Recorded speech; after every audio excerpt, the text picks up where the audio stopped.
Waktu itu saya sendirian lah, itu kan jatuh, kayak jatuh dari atas ke motor. Rasanya itu ada tangan di paha.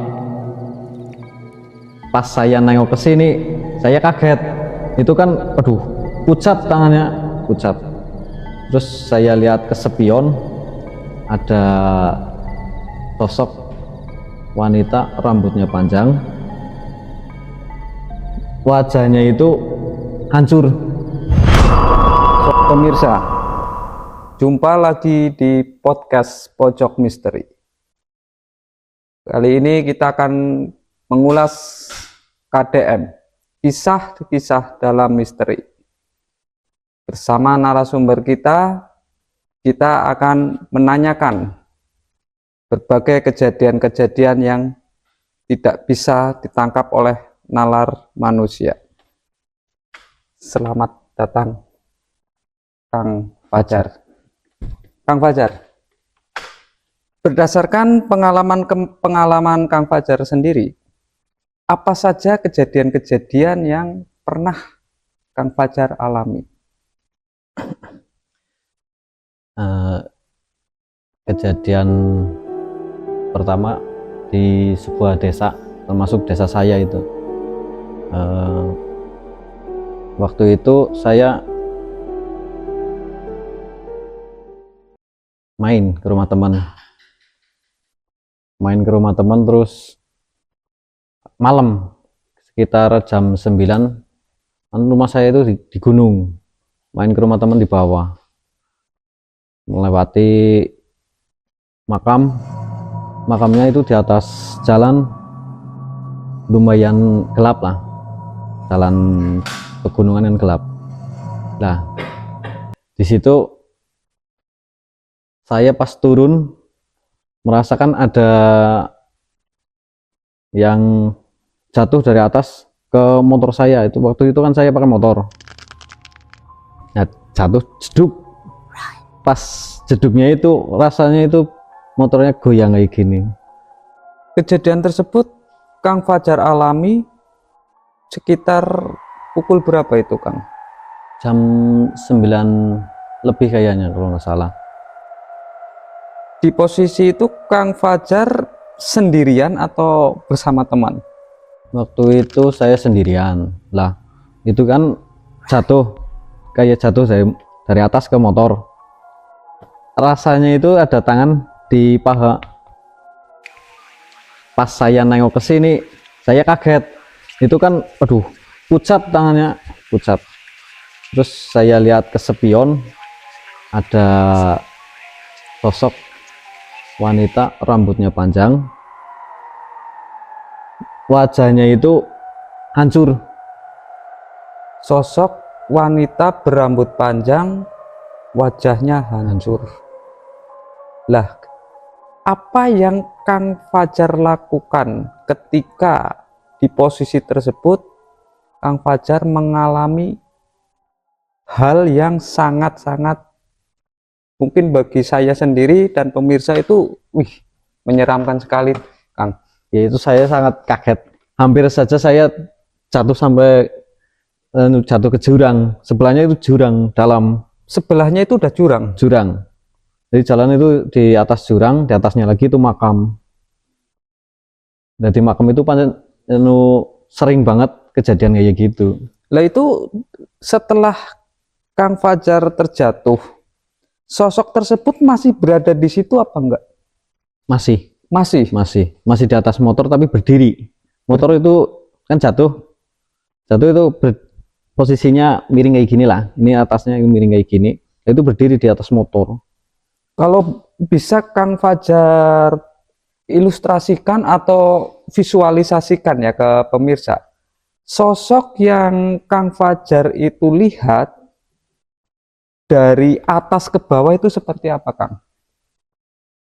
Kalau posisi tubuhnya itu tinggi, pakaiannya putih semua, Gaunnya putih semua. putih, rambutnya panjang hampir sampai tanah lah. Nah, wajahnya hancur, banyak darah keluar. Banyak darah keluar. Banyak darah keluar. Itu mengeluarkan suara Kak? Enggak itu Kang. Enggak ngeluarin Cuma suara. diem. Diam. Tapi sorotan matanya gimana Kang? Seolah-olah menatap saya. Seperti ada keinginan melawan itu atau gimana? Saya takut. Di Bener-bener posisi takut. itu apa yang bisa Kang Fajar lakukan itu? Saya takut itu sampai nggak bisa bergerak. Sampai Waktu nggak itu. bisa bergerak. Iya. Itu kejadian paling serem menurut saya. Lah itu di posisi tersebut Kang Fajar itu untuk meminta tolong misalkan itu bisa nggak bisa Kang Fajar ucapkan? Nggak bisa. Nggak bisa Soalnya sama sekali. kalau bisa itu nggak bisa, nggak ada yang dengar. Jauh dari pemukiman. Oh itu lokasi jauh dari pemukiman. Nah terus Kang, itu Kang Fajar bisa keluar dari lokasi itu selang berapa menit Kang? Lumayan lama sih, hampir setengah jam. Hampir setengah jam. Selama setengah jam Kang, itu posisi sosok tersebut masih tetap di situ? Masih tetap di nggak situ? sampai 30 menit sih, nggak setengah jam. Kemungkinan hanya 20 menit. 20 menit. 20 menit. Tapi kan saya masih shock gitu kan. Kaget, terus takut. Jadi masih lemes lah. Nunggu pulih lagi terus pulang, nggak jadi main. Di posisi tersebut Kang Fajar pulih terus nggak jadi main pulang. Tapi ingatan tersebut atas kejadian yang Kang Fajar alami itu sampai rumah gimana Kang? Masih terngiang-ngiang? Terngiang-ngiang sampai hampir semingguan lebih. Terus nggak berani lewat situ lagi. Ada dampak yang Kang Fajar alami nggak setelah kejadian itu? Dampaknya banyak, termasuk ya jadi tambah takutan. Jadi tambah ketakutan. Ada seperti apa ya, rasa trauma termasuknya lumayan besar.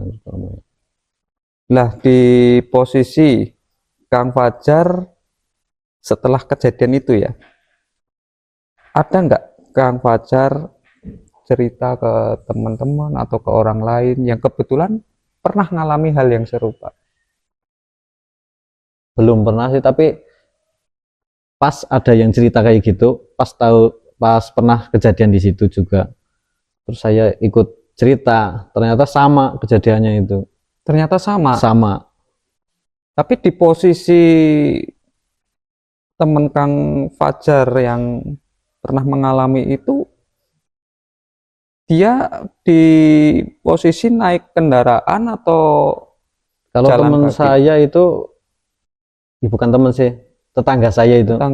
Pas jalan kaki. Oh, jalan kaki. Itu habis dari sawah. Ini Kang, kalau menurut kesaksian Kang Fajar atau tetangga atau orang yang pernah lewat situ dan mengalami hal-hal ganjil tersebut ya, itu kejadian tersebut itu biasanya terjadi itu di pukul berapa Kang? Nggak mesti sih, tapi kalau yang tetangga saya alami itu pas habis maghrib. Tapi ada sedikit informasi cerita nggak? Itu sosok tersebut itu apakah orang dari daerah situ sendiri atau menurut cerita-cerita orang tersebut, orang-orang di kampungnya Kang Fajar? Itu kurang paham sih, tapi pernah dengar-dengar dari luar daerah saya itu. Dari luar daerah. Berarti kalau digambarkan tadi ya yang Kang Fajar ceritakan, sosoknya tinggi, bergaun putih, rambut panjang, mukanya rusak ya, ngeluarin darah. Lah itu jelas ya, terngiang-ngiang bahkan sampai sekarang. Nah sekarang gini Kang, kalau Kang Fajar di posisi diharuskan untuk pergi ke suatu tempat dan melewati tempat tersebut, kira-kira Kang Fajar itu akan teringat atau mungkin akan merasa lebih berani lah lewat aja gitu? Apa malah nggak jadi? Kalau sebelum saya SMK itu masih takut. Kalau sekarang ya alhamdulillah mulai agak-agak berani. Tapi di akhir-akhir ini hal tersebut masih sering, Kang. Masih Di, sering. di lokasi tersebut masih sering. Masih sering. Saya malah 2 kali. 2 kali Dua kali. dengan sosok yang sama. Kalau yang kedua mungkin sama, tapi kan saya nggak lihat spion. Oh, nggak ngeliat spion. Heeh. Sampai rumah malah itu. Pas saya pulang, Itu bonceng. bonceng. Lah, bisa divisualisasikan, Kang. Ketika bonceng itu apa yang Kang Fajar rasakan? Rasanya motornya berat banget itu. Rasanya kayak beban karung berisi padi banyak. Jadi motornya itu goyang-goyang terus. Tarikannya berat tuh ya. Berat. Itu kan naik ke rumah saya itu naik sampai hampir motornya nggak kuat. Gila ini, Kang. Merinding, Kang. Sama saya juga merinding dari tadi. Ini Kang Fajar menceritakan suatu kejadian yang pernah dialami ya. Bahkan ketika diceritakan pun Kang Fajar merasakan merinding lagi ya. Iya. Lah, Kang, ketika sosok tersebut itu ikut nyampe ke rumah, Kang Fajar ngelihat nggak ke belakang? Berani nggak ngelihat? Nggak berani lihat. Sama sekali nggak Malah berani yang ya? lihat kakak sama ponakan saya sampai histeris itu. Oh, yang lihat malah kakak di posisi tersebut, Kang. Ada nggak Kang Fajar itu mencobalah bertanya ke orang pintar atau mungkin paranormal atau apa supaya nggak diganggu lagi? Pernah sih, tapi mungkin rasa takutnya itu lebih tinggi mungkin Rasa waktu takutnya itu, lebih ya. tinggi. Jadi udah cari tahu gimana caranya, tapi takutnya lebih tinggi, jadi tetap itu rasa takut. Kalau menurut penilaian Kang Fajar, sosok tersebut itu memang suka mengganggu ya. Suka mengganggu. Bahkan mungkin nggak hanya 1, 2, 3 orang yang pernah diganggu oleh sosok tersebut. Lah, itu kan Kang Fajar pulang ya, Pulang. nyampe rumah ya, diboncengin nih, diboncengin. Di posisi Kang Fajar diboncengin, itu sosok tersebut tuh boncengnya seperti apa, Kang? Sama tangannya itu di paha. Tapi rasanya dingin atau gimana, Kang? Rasanya lumayan dingin. Aduh, merinding. Ini luar biasa ya. Maksudnya apa yang diceritakan Kang Fajar itu seperti saya ikut merasakan ini. Sampai ini juga apa rasanya nggak karuan nih. Lah apalagi yang Kang Fajar alami waktu itu kan. Lah berarti kan ketika sosok tersebut bonceng ikut sampai ke rumah, yang lihat kakak, lah itu sosok tersebut pergi atau masih di situ? Kalau menurut kakak saya kan nggak berani lihat ya. Sesampainya saya di rumah itu langsung pergi, terbang. Langsung Jadi itu ya. kayak bayangan bus gitu sih. Berarti sosok tersebut perginya itu seperti bayangan asap kayak gitu. seperti Terbang. asap ya. Lah Kang, kejadian-kejadian yang dialami Kang Fajar ya, itu kalau Kang Fajar rasakan itu dampak pada fisik itu ada yang berbeda nggak sama Kang Fajar sendiri? Misalkan Kang Fajar tiba-tiba pagi-paginya itu badan sakit semua, atau merasa seperti orang yang serba bingung. Kalau itu yang pertama itu rasanya kayak hampir-hampir los, nggak bisa mikir. Terus badan juga rasanya kurang nyaman lah. Semenjak itu jadi kacau, termasuk aku kacau. Tapi kalau menurut Kang Fajar yang pernah melihat ya, sosok tersebut itu kalau dilihat secara umuran berapa Kang? Kemungkinan 30 sampai 40-an. Sosoknya itu seperti sosok orang Indonesia atau mungkin sosok orang Itu luar? kurang paham sih, tapi dari segi tubuhnya itu hampir-hampir ke Indonesia, cuma bedanya itu lebih tinggi. Lebih tinggi Lebih ya. tinggi. Itu kalau Kang Fajar menilai atau Kang Fajar simbolkan itu sosok apa sih Kang itu Kang? Bisa Namanya jadi kalau orang-orang bilang kuntilanak. itu ketika terjadi hal-hal seperti itu, beberapa hal yang pernah Kang Fajar alami, lihat orang-orang lain juga mungkin mengalami, pernah nggak itu mengeluarkan suaranya? Dari kesaksian orang-orang pernah Pernah. Dan suaranya seperti apa Kang? seperti orang tertawa tapi melengking. Tertawa tapi melengking. Melengking. Kalau Kang Fajar sendiri cuma menampakkan tapi nggak bersuara Menampakkan. ya,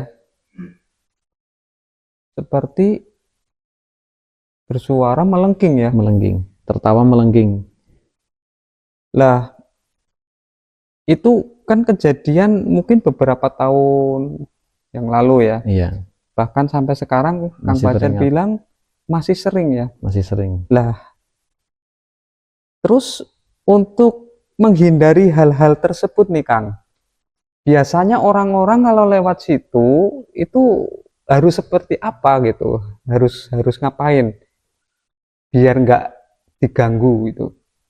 Kalau lewat situ sebaiknya harus klakson. Aba-aba lah kayak gitu.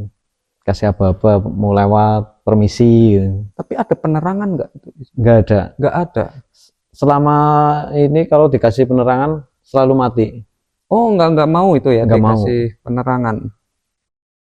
Kalau pernah ada yang nekat ngasih, orangnya sakit-sakitan terus. Sakit-sakitan. Mm-mm. Tapi pernah nggak ada orang pintar atau paranormal yang mencoba untuk memindahkan lah sosok tersebut ke tempat lain? Nggak ada yang berani. Nggak ada yang Nggak berani. ada yang berani. Padahal itu udah pernah ya, pernah Nggak pernah. dilakukan, tapi nggak ada yang Nggak ada berani. yang berani. Nah, dampak-dampak dari sosok tersebut yang sering muncul nih Kang, kan kalau di lingkungan ya, lingkungan itu akan menjadi sebuah cerita atau mungkin kalau orang dari luar daerah situ mungkin bilangnya mitos mungkin ya. Bilangnya mitos. Tapi kalau orang-orang yang udah pernah lewat situ atau mengalaminya sendiri, Mm-mm. itu benar-benar adalah kejadian yang mungkin Kejadian tidak nyata. bisa dilupakan ya. Mm-mm. Kayak dari Kang Fajar sendiri alami ya. Iya. Nah Kang, itu dari satu sosok yang pernah Kang Fajar alami Mm-mm. 2 kali kejadian Betul-betul. ya. Sampai 2 kali nih Sampai Kang, 2 kali. 2 kali kejadian. Rasa trauma itu ada nggak Kang? Masih ada sampai sekarang. Sampai sekarang masih ada. Nah misalkan di posisi saat ini nih Kang, kalau siang sampai sore itu suasananya gimana Kang daerah situ Kang? Kalau siang sampai sore sebenarnya nyaman. Nyaman ya? Iya, tapi kalau sudah hampir maghrib sampai subuh, Maghrib sampai subuh? iya mulai beda rasanya. Lah kalau aktivitas Kang, kan biasanya nggak semua orang pulang sebelum maghrib ya. Mungkin ada yang pulang sehabis maghrib atau apa. Lah itu sering kali orang yang tahu mungkin biasa ya. Biasa. Tapi kalau orang yang nggak tahu itu Kang, pernah nggak orang di luar dari daerah tersebut ya, di luar daerah Kang Fajar yang mengalami kejadian serupa, yang mungkin lebih parah? Pernah. Kejadiannya seperti apa itu Kang? Kalau menurut kesaksian beliau itu eh, jadi malah dua sosok Dua sosok yang yang muncul, dua sosok. iya, ada satu yang berupa hampir apa ya, pocong, yang kedua itu hitam besar tinggi, matanya merah gondrong. Itu malah ngadang di depannya satu, di belakangnya satu, Oh, diapit gini ya. diapit. Lah itu satu sosok pocong, Mm-mm. yang satu sosok, Hitam tinggi besar. yang sosok yang tadi Kang Fajar bilang kuntilanak itu nggak. Nggak kelihatan malah. Ini makin dingin kayaknya nih Kang. Lah Kang, di daerah Kang Fajar ya, itu sering kan terjadi hal-hal seperti itu. Kira-kira itu ada nggak ritual-ritual yang mungkin berkaitan dengan supaya sosok-sosok yang ada di situ itu tidak menampakkan lagi, mungkin untuk selamatan atau apa gitu? Palingnya pas rutinan setahun sekali sedekah bumi. Sedekah bumi. Iya, namanya sedekah bumi. Tapi ngefek nggak itu Kang? Alhamdulillah termasuknya ngefek. Ngefek ya. Mm-mm. Jadi semakin kesini semakin mulai berkurang lah. Semakin kesini semakin Berkurang berkurang. penampakannya itu. Lah Kang, itu di keluarganya Kang Fajar ya, Kang Fajar pernah mengalami, terus kakak ya, Iya. itu pernah mengalami. Lah di dalam ingatan Kang Fajar ya, itu pernah nggak Kang Fajar apa yang dialami tersebut diceritakan ke teman-teman atau ke rekan-rekan Kang Fajar? Intinya kalau lewat situ jangan di atas jam sekian gitu. Pernah sih, tapi nggak saya ceritakan full. Soalnya kasihan nanti ketakutan kan. Itu ada yang beraktivitasnya di luar daerah itu, Kak? Banyak, Oh banyak ya, termasuk jalur menuju desa lain. jalur menuju desa lain. Mm-mm. Kalau itu berarti kan pinggir jalan, terus deket jurang, Mm-mm. ada makam di Di atas. Lah, makam tersebut tuh makam tua atau pemakaman umum, Kang? Pemakaman umum, tapi sudah termasuknya tua. Sudah termasuknya tua. Mm. Berarti dari yang Kang Fajar sampaikan, pengalaman Kang Fajar 2 kali nih 2 kali. ditemuin sosok yang sama Mm-mm. dengan kondisi yang mukanya itu rusak ya dan berdarah, sampai ikut yang kedua ya, itu kan Yang kedua ikut ke rumah. Ikut ke rumah lah. Aduh, deredek nih Kang. Lah yang sampai detik ini Kang Fajar masih terbayang-bayang itu di mananya itu, Kang? Pas saya tengok spion, itu kelihatan jelas hancurnya. Mukanya ya. Iya, Itu masih sampai detik ini ya. masih. Sampai kadang lewat situ juga masih takut. Tapi kalau dari sisi aroma, Kang, Kalau aroma nggak sampai kepikiran ke aroma malah. sampai nggak Langsung kepikiran. kelihatan sih itu. Karena kalau digambarkan kan ini ya, Mm-mm. berdarah ya. Berdarah, biasanya kalau darah itu kan identik dengan bau anyir ya. Mm-mm. Sampai itu nggak tercium Nggak ya. tercium sampai saking takutnya. Saking takutnya. Mm-mm. Lah ini Kang, pesan yang bisa Kang Fajar sampaikan kepada pemirsa ya, berkaitan dengan pengalaman Kang Fajar, terus juga berkaitan dengan bagaimana menghadapi situasi yang kejadian tersebut itu tidak bisa dinalar. Terutama untuk orang-orang yang selama ini tuh kurang percaya Mm-mm. dengan hal-hal yang berbau mistis tersebut, Kang? Pesan dari saya, kalau lewat tempat yang sakral, termasuknya kan sakral, lebih baik minimal di hati izin atau permisi, klakson. Terus kalau ngerasa takut, lebih baik mending balik lagi aja. Lah, itu adalah hal yang bisa kita lakukan dimanapun ya, Kang ya. Iya, termasuk. Dimanapun, apalagi itu bukan di daerah kita sendiri. Iya. Berarti berkaitan dengan bagaimana kita itu berlaku sopan. Nah, Lah menurut Kang Fajar nih, hikmah yang bisa Kang Fajar sampaikan dari kejadian-kejadian yang Kang Fajar alami, Kang Fajar lihat, Kang Fajar rasakan, itu hikmah yang bisa Kang Fajar sampaikan. Ya, kalau hal gaib itu pasti ada, itu nyata. Hal gaib ada dan nyata ya. Jadi kita semua harus saling menghargai dan menghormati ya.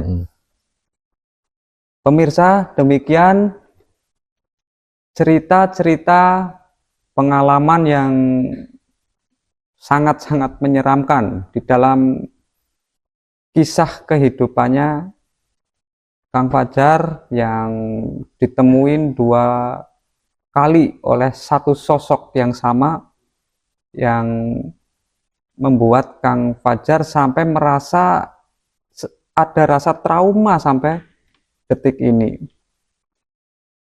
Kita hidup di dunia tidak hanya berdampingan dengan sesama manusia, tapi ada hal-hal gaib, dunia dimensi lain yang kita semua harus saling menghargai dan menghormati.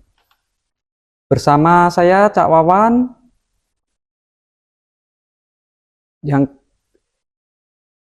berikutnya adalah kisah yang lebih menyeramkan lagi.